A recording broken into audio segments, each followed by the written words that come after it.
Welcome. I'm Professor Sheth, Professor of Marketing at Emory University. This is really a presentation on modernization of India. I call it the India's new middle class, the rise of a roommate family. In less than 25 years, especially since the 1991 reforms, which led to liberalization, privatization of markets, media especially, allowing all kinds of brand choices in the country, from a country that had no choices to becoming enormous choices, whether it's in automobiles, motorcycles, cell phones, services, products, anything you think about. A country that had more unbranded market, it is becoming more and more driven by branded products more and more. The change is enormous. In fact, the generation gap in India, in my view, is under 8 years. That means the older sister cannot relate to the younger sister, not only in the lifestyle, but also in basically family values. So this lecture or this presentation is going in that direction to show the consequences of the new middle class, but primarily consequences in terms of consumption behavior in the family, but its impact on the economy. As you probably know, there has been a recent study done by Boston Consulting Group called the $10 trillion consumer economy, focusing on China and India, and their conclusion is that by 2020, under purchasing power parity measure, that means it is not how much you earn in dollars, but how much is your buying power in rupees, because there is a currency exchange, valuation, devaluations are done not reflecting the market prices in many ways. The estimate is that India will cross at least $3.5 trillion in the consumer economy. Three largest nations in the world, United States, China, and now India, are more and more driven by consumer economy rather than by industrial or government economy.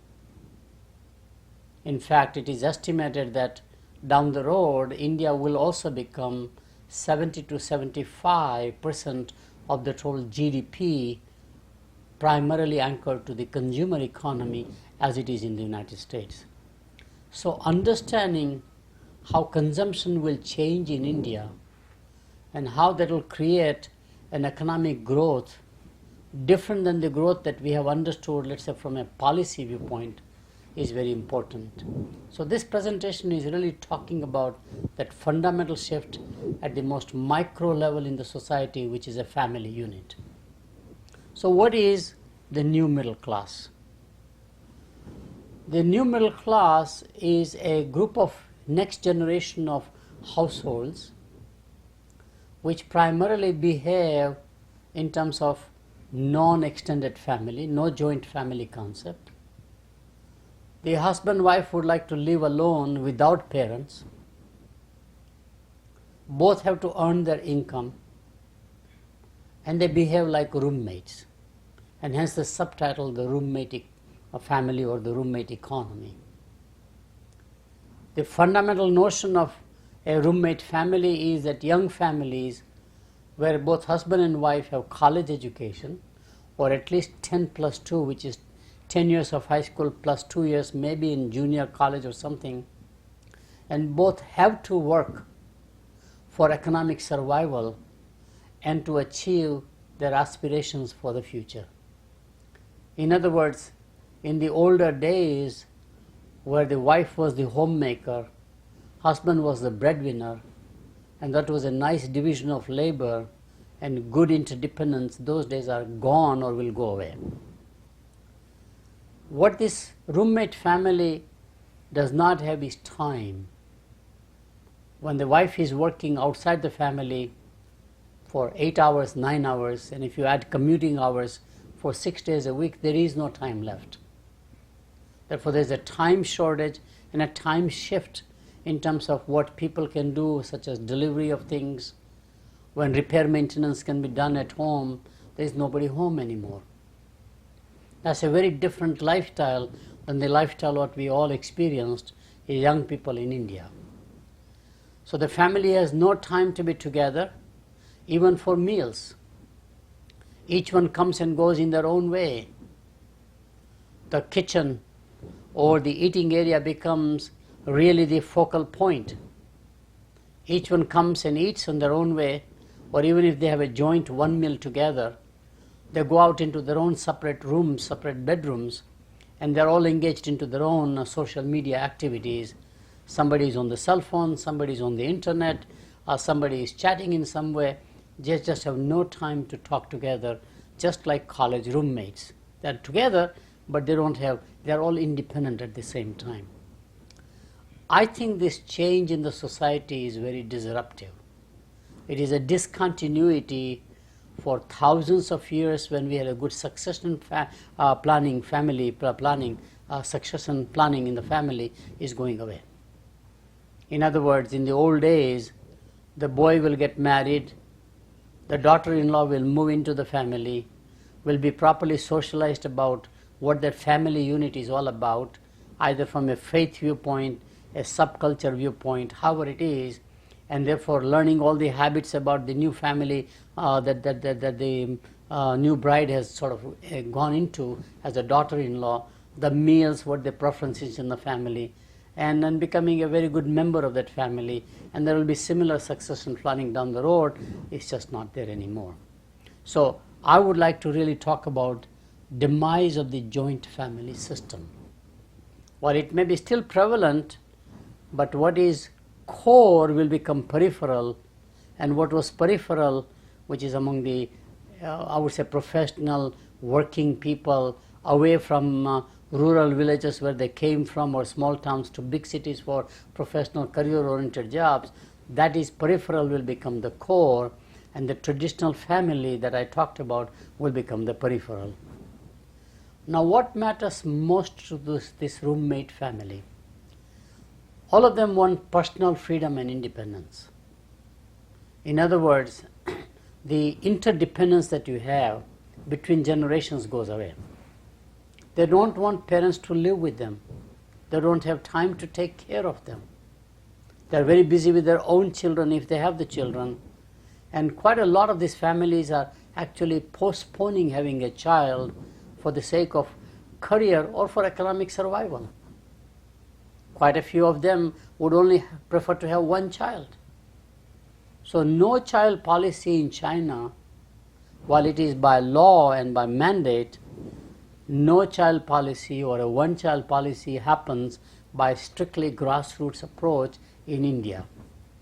So you will see a decline in the population eventually. You will see more and more people wanting to go for more education, have a career before they get married, continue having a career after they get married. And this has an enormous impact not only on society and the family unit, but I think on the consumption behavior, which is what I specialize in, I focus on. All of them will be struggling to cope with time poverty. Money poverty may be there, but time poverty becomes more acute, more interesting. And we have never understood that a nation that is deprived of time, how do they cope in their daily consumption habits? What do? How do they manage? There will not be maid services going forward. There will not be drivers, chauffeurs to drive the car around. In all metropolitan areas, they're becoming very expensive, unaffordable. And cost of raising child is increasing enormously no matter where you live in India. Today's children now have so many activities outside the classroom for which you have to pay. Enrollment in public schools may be fine, but many parents now would prefer to send them to private schools because the public school education or government school education is not good enough for their child's aspirations and where the future is. I have always found that money poverty does not create stress in society, but time poverty really creates a stress in society. Otherwise, the Pacific Islanders should be actually stressed out and the New Yorkers should be happy. We see the reverse. New Yorkers are, in America, very stressed. Run constantly. There is no time to stop and just smell flowers, as they call it, smell roses.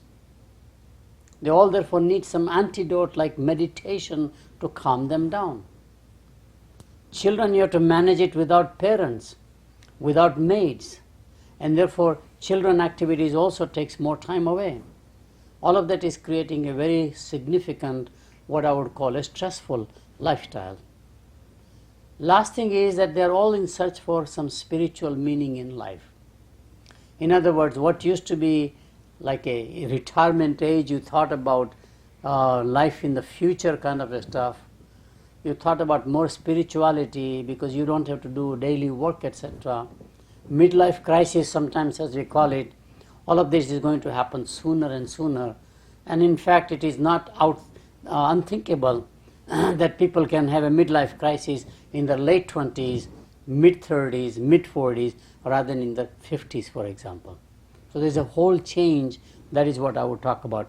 So there will be a rise of spirituality and search for meaning of life, while at the same time the nation and the family become more materialistic, more material possessions, such as cars, such as television sets, such as whatever the modern technologies are all about. So welcome to new reality. So what are the implications from a consumption behavior viewpoint, and how this is going to impact the economy, especially consumer-based economy? So let me talk about those.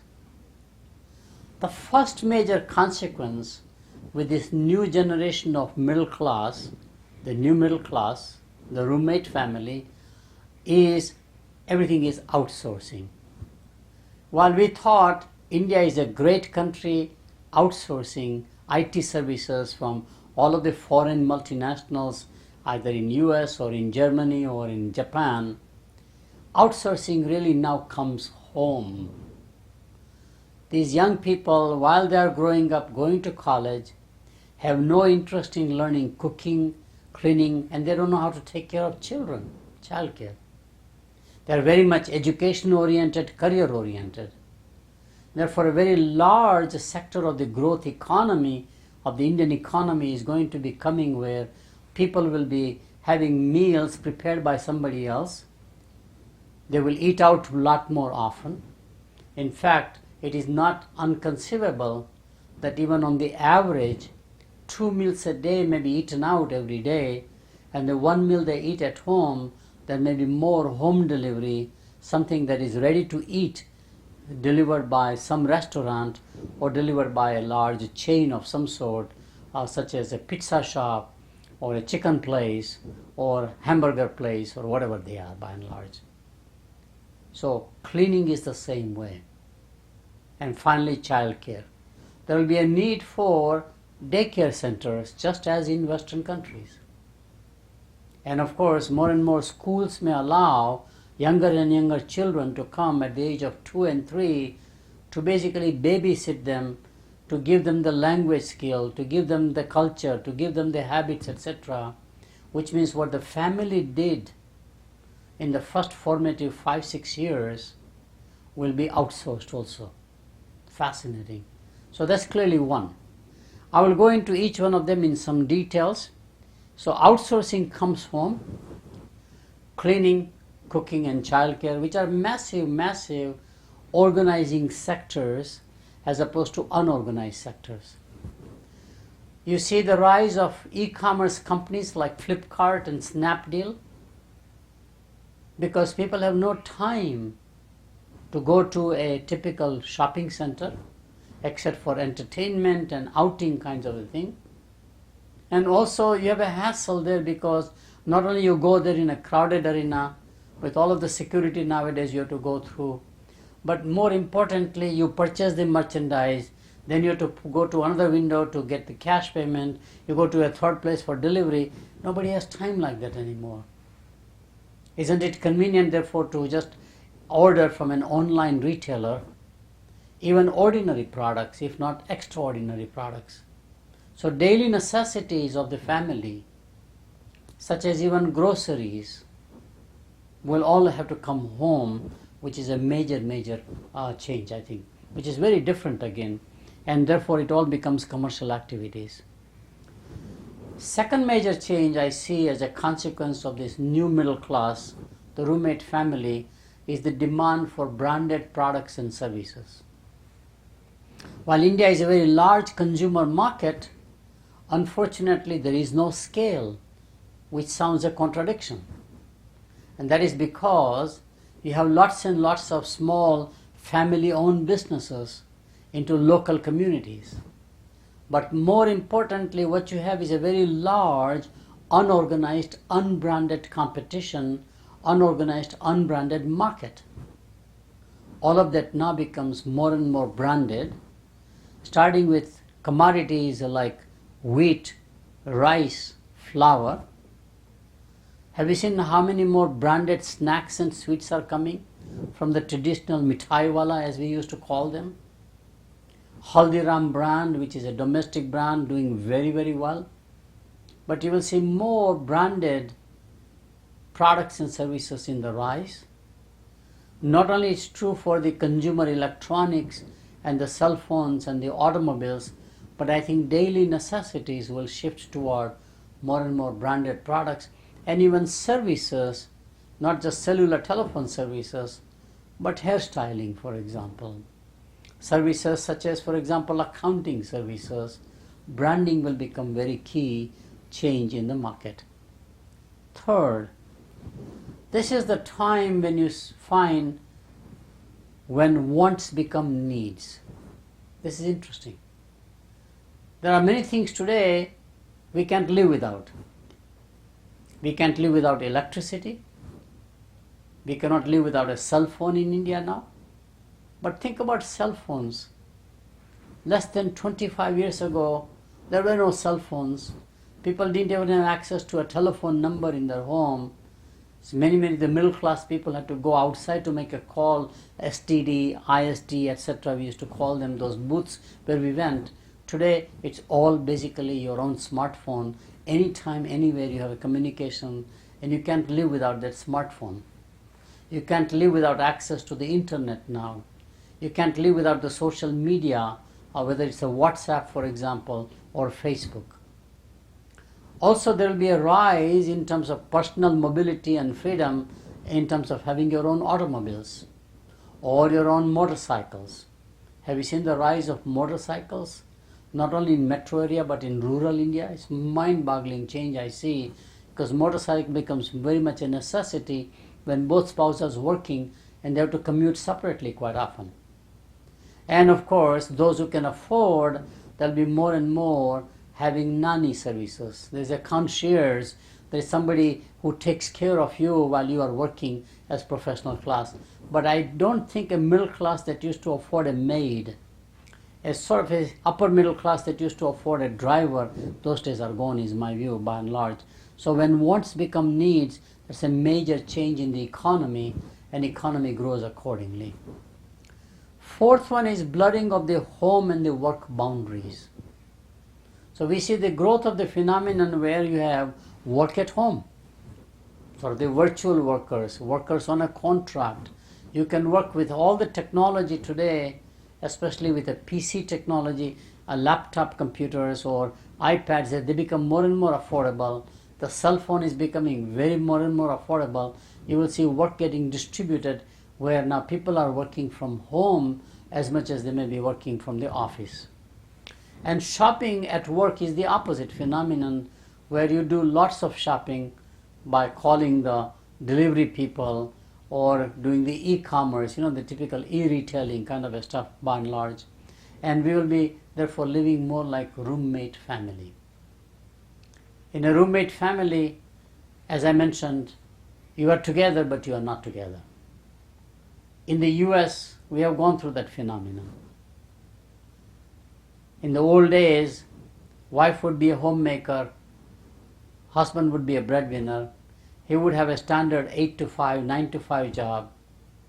The wife will think about 3 o'clock when children came home, either to make them do homework or they'll go and play in the yard in the summertime. And then she'll think about preparing the meal. Husband would come home and they will eat together. Today nobody eats together anymore. Even that one main meal, people are eating, coming and going at their own pace. Microwave oven has become more a necessity now because it basically frees up mother being there all the time. Even little children know how to warm up their food. We have refrigerators now, more and more in India, so the lifestyle is changing enormously. I did a study in America called Kitchen of the Future in 1983, think about that, for year 2000, and what we saw was very fascinating, that the kitchen, rather than being a messy, smelly place, as it is in India quite often, now becomes a part of a great room. Modern appliances are there. Center is obviously, it's becoming a nerve center. People eat there, people watch the television there, people cook there, or serve food at least, which is fascinating. It becomes a family nerve center, and then each one goes there in their own private room to do whatever they want to do. So it's like a commons area. You come and go pretty much, which is interesting. So the roommate family phenomenon is likely to happen and is happening in India as it has happened in all advanced economies. The next area of change is shared roles and responsibilities. The traditional notion of father as a breadwinner, mother as a homemaker, as it goes away, no support from parents who don't live with you anymore, needs for children growing and very active, you begin to now say we have a shared responsibility in terms of raising kids. So I call it the Mr. Mom phenomenon. As a father, what are you doing? Are you changing the diapers, for example? Are you babysitting the child? Do you have the flexible work hours? You will demand that flexibility, balancing a family life and a personal life, essentially, or a professional life, which is very interesting. And I think we are going to go through in India into what I call the twilight zone. Who is in charge? There's nobody in charge. Both are in charge. There's a role blurring taking place, which actually is very fascinating, because in role blurring you raise more conflicts. Who does what? Which is very interesting, especially cooking, cleaning, childcare, when you don't have the affordable maid service, for example, or a cook who comes and makes the meal for you, etc. So this is very interesting. So I think who is in charge is a very key. And of course, India has been a patriarchal society. In other words, father is the decision maker, he is the head of the household. And I clearly see the change where India becomes more and more a matriarchal society, which is not uncommon. There are parts of India where we always had a matriarchal society, but does the whole country move toward a matriarchal society or a matriarchal family becomes a very interesting debate. In other words, do we see a day when the husband in the family, the father in the family is the homemaker and the wife is the breadwinner? There will be pockets of those right now, but is it going to become a mainstream mass market phenomenon is what we are watching. In the US, it is already happening.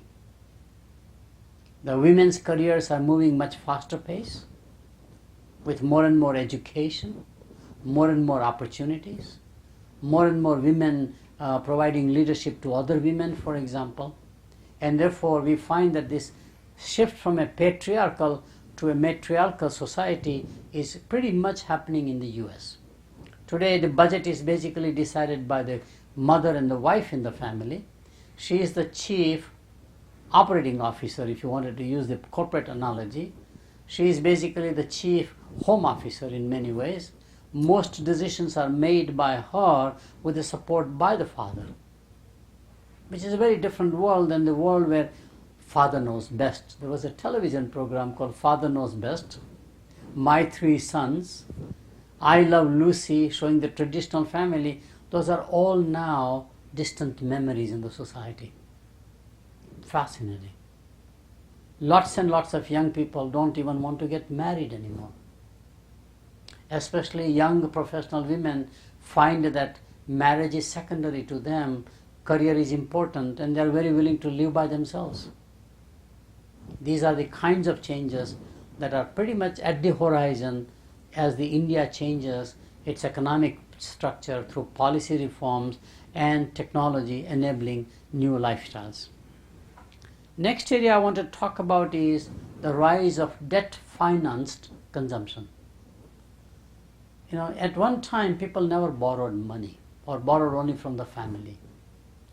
Today the lifestyle demands investment in children's future and all discretionary activities, government education not sufficient, sending them to private schools, supplemental tutoring that we do in India, either to prepare for IIT examinations or just to survive in the classroom, having health care where there is no insurance as yet in place, that means you are paying out of your pocket, hopefully taking care of your aging parents, whether they can afford it or not. All the stuff is there. So we are now becoming a nation that will borrow more and more based upon our current occupation and income or future expectations. We have already seen this in the home market, where home mortgages are coming. That was unthinkable in India about a generation ago. People never bought home on a debt, a mortgage. People always bought home when they had enough money. They rented otherwise. Today we see the shift. People are now buying cars with car loans. And of course, one of the biggest areas has been student loans. In other words, people would like to send their children or themselves continue their education, but they don't have enough saved money, and therefore they would like to borrow money from the bank based upon future income expectations and future job opportunities after investing in education. So this is a very major change. The next major change I see is probably a more fundamental shift in the society. And that is family relationship, kinship being replaced by friends, not family. So friendship replaces kinship. There is a decline of the joint family, as we talked about. Neighbors supporting neighbors now more and more. More social get-togethers are with friends rather than with family members. Family as a unit becomes more and more nucleus family by and large. And I really resonated with a movie I saw called Club 60, which is the aging parents who have no support from their own children, and therefore these aging parents, all above 60 years of age, join or are a part of a club in Bombay, and then they support each other rather than having family support. All the agonies that you go through because of health or some family crisis or economic crisis, it's a fantastic representation of the future India. That means that the aging parents will get alienated. They don't know who they belong to. They grew up in a society where they knew that it is a social contract. When they are nurtured, they are invested, that they will take care of their grown-up aging parents. But today with the work styles, two-income wage earner, it is not possible to live together unless you are a family-owned enterprise or you are basically a very traditional societies where you believe in joint family system, which is true in certain cultures and sub-communities, but not the mainstream. So to me, alienation of the senior citizen is a very key side consequence. Succession planning in terms of wealth succession gets affected in the process. The older parents living by themselves will say, I have to take care of my own health care. Children may be nearby but not with them. If you try to relocate the aging parents from where they grew up with their own ecosystems of friends and family members and transplant them, let's say from a small town to a big metro area, or from the east coast like Kolkata to Bombay, for example, or from Bombay to Chennai, or wherever metropolitan areas are, where you as a person, professional class has moved, your parents will be totally fish out of water. So there's a lot of this intergenerational alienation and conflict that is likely to arise. Ultimately, friendship will replace kinship. It's inevitable, both for the young generation as well as for the older generation, where friends support friends as they are aging. Growth of the retirement community, senior citizen community as we call it, is inevitable. They basically live in places where all other senior citizens are bonding, either through a faith-based community, or it is just metro-based community, whatever they are. This is a very, very powerful change in the society, which obviously has a whole effect in the way we do consumption behavior in the family. And the last area is the contradiction. While the middle class is becoming more and more materialistic, having more possessions, it will also become more spiritual at the same time. As I mentioned earlier, there is a whole issue about stress in the family, and to cope with it, you have to go into something like a meditation or join fitness clubs or whatever you can do. And you can see in all metro areas this phenomenon pretty true. There's a very interesting concept in consumption, consumer behavior called extended self. In other words, your self-image is reflected in the possessions that you have. And my colleague Russell Belk came out with a very interesting extension of extending the self, which he said that the possessions that you have reflects not only who you are, but the friends you have, the neighbors that you belong to, the family that you belong to, essentially. And what I find is, interestingly, with the technology today, the extending the self through possessions is extending into the digital world. So today, people, at least in the US, and I think it is likely to happen, is happening in India, is whereby people will come home and immediately go to the computer or a cell phone, smartphone, and log into what is called Second Life. Second Life is another world altogether, which is virtual world where you participate. Or you may go to another site like that called Farmville. 8-10 million people will all join as a community, and they don't even know each other, but they are friends. So in Farmville, you go there and you say, my cow is waiting, you are a farmer, another identity, and I need to milk the cow before the sunset, which is fascinating scenario, which is happening real time, and it is happening in India as much as in China, as much as it is in Japan, as much as it is in the United States. We will definitely have virtual ashrams.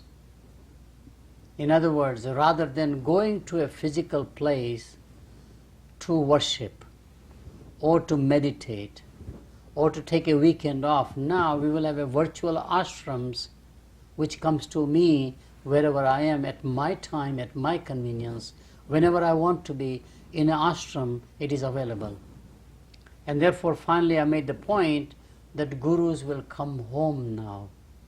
Remember, we still have these very popular gurus where we go and listen to the lecture. Thousands of people squat on the floor listening to the lecture. Today, I don't need to do that thing because it consumes my time. Hassle to reach there, standing in the crowd behavior, getting stampeded at many of the religious festivals. This begins to change and say, let the guru come to me through digital technology. I think these changes are so significant that new India's middle class will be a complete disruptive, different generation, and I call it the roommate family. The reason for the roommate family is something also interesting, where today I have seen in India, in the family, children all being on their smartphones, parents being on their own iPads, etc., and don't communicate with each other at all. They're sitting in the same place, but they don't communicate with each other. Or if they do communicate, they communicate by text messages. Isn't that fascinating? I've taken pictures of these, which is mind-boggling to see how in the family, the way we interacted is just going away. This is a new way. I'm not here to judge which is right or wrong. Every generation has questioned when there has been a change in the next generation. What I'm saying is that that's the new reality that we'll have to learn to understand, cope with it, live with it by and large. So rise of India's new middle class, the roommate family, will be disruptive in its impact on consumption behavior. It will redefine what constitutes a family or the household as a unit of analysis for consumer behavior. Dual income, which means husband and wife both working, will become a necessity for economic survival and fulfilling aspirational needs, wants and desires of the family. And by the way, if you have an adult son or a daughter, and if she's a wage earner or he's a wage earner, that also will be a part of the income calculation. So it's not unthinkable that there may be 3 adults in a family, in this nucleus family, who are wage earners, who are breadwinners and bread earners, essentially, very common. The biggest impact of this change is going to be in outsourcing homemaking activities such as cooking, cleaning and childcare. It will also create demand for branded quality products and services. In other words, quality dimension rises, so non-adulterated products. Adulterated products become non-adulterated. You have the rules, regulations now. Nutritional information has to be shown in your products, packaged ones that you offer. And people will buy only branded products more and more rather than unbranded products. Time poverty and time shift will be as important to understand as money poverty. If you are a traditional marketer, where we practice the traditional marketing of segmentation, targeting, positioning, that will not work anymore with the blurring of home-work balances and boundaries, as well as roles and responsibilities between different members of the family. As I mentioned earlier, friendship will replace kinship in influencing what products the family will buy, what brands they will patronize. And as materialism rises, there will be also an increasing need for spirituality. All of this will be much more amplified or brought about a change with the new digital technology, especially when the mobile phones, smartphones become really the computers of tomorrow. I hope you have enjoyed this scenario about the new middle class in India, what I call the roommate family. Thank you.